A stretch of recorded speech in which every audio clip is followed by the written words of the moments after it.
I slid my key into the lock. It didn't turn. At first I thought I was too tired, my hands too shaky after 18 hours on my feet.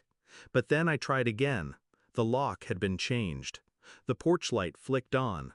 She was there, my stepmother, arms crossed, a smirk sharp enough to cut glass. "Pay us $36,000, she said, and we'll let you in. Your sister needs a vacation." I looked at her, silent. She expected me to break, to beg, to plead for scraps in the house my father built. Instead, I nodded once, understood, and I walked away. When my father remarried, I forced myself to accept her. He was lonely, and she played the part of a savior, smiling too wide, laughing too loudly, cooking meals that felt staged. I wanted to believe she cared, but small fractures appeared early. My things went missing. Bills I'd left on the counter vanished. She'd smile sweetly and say, "You must have misplaced them." When Dad died, she wept like a widow in a movie, clutching tissues, while I stood by the coffin and felt her eyes on me, already measuring what she now controlled. Still, I stayed, because the house was his, and because I wanted to believe family was salvageable. It wasn't just the changed lock. It was the months leading up to it. Her whispers behind doors. My sister suddenly cold, distant, parroting her words. Bank notices addressed in my name, then rerouted. She wanted me out of the house, out of the picture. And then came her ultimatum. $36,000, dangled like ransom money, for a home I already owned half of. I didn't rage, I didn't cry. I let her think she'd won. That night I sat in my car, parked down the street, my uniform still stained with blood and iodine. My body begged for sleep, but my mind was clear.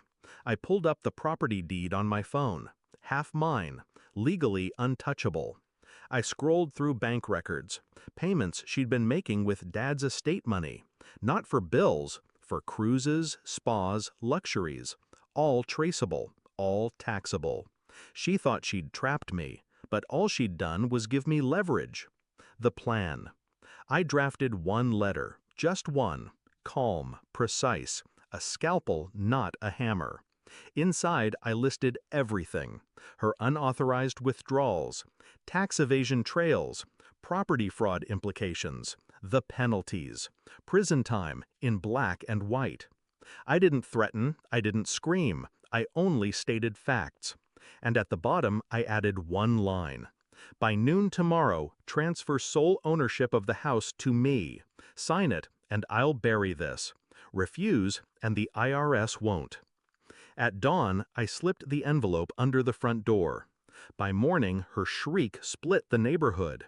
Windows flew open. Neighbors peered out, curious, then alarmed. I stood on the sidewalk, sipping coffee, watching the show. She burst outside in a robe, letter trembling in her hands, her face pale, her voice high-pitched, cracking under pressure. "You can't do this," she screamed. "You wouldn't dare." But her eyes betrayed her. She knew I already had. Within hours, her calls flooded my phone, first pleading, then bargaining, then threatening. I didn't answer. By noon, I got the notification. The transfer was complete. The house was mine, entirely mine.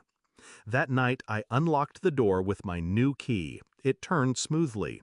The air inside smelled the same, old wood, faint detergent, but it felt different, lighter, mine again. Her absence was louder than her presence had ever been.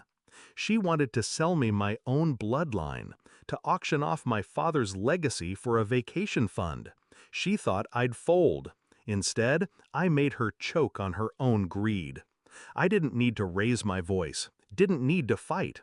I just reminded her of the truth she'd buried under arrogance. I am my father's child, and this house will never belong to thieves. So when I tell you I walked away that night and said only one word, understood, what I meant was, your game is over. Mine has just begun.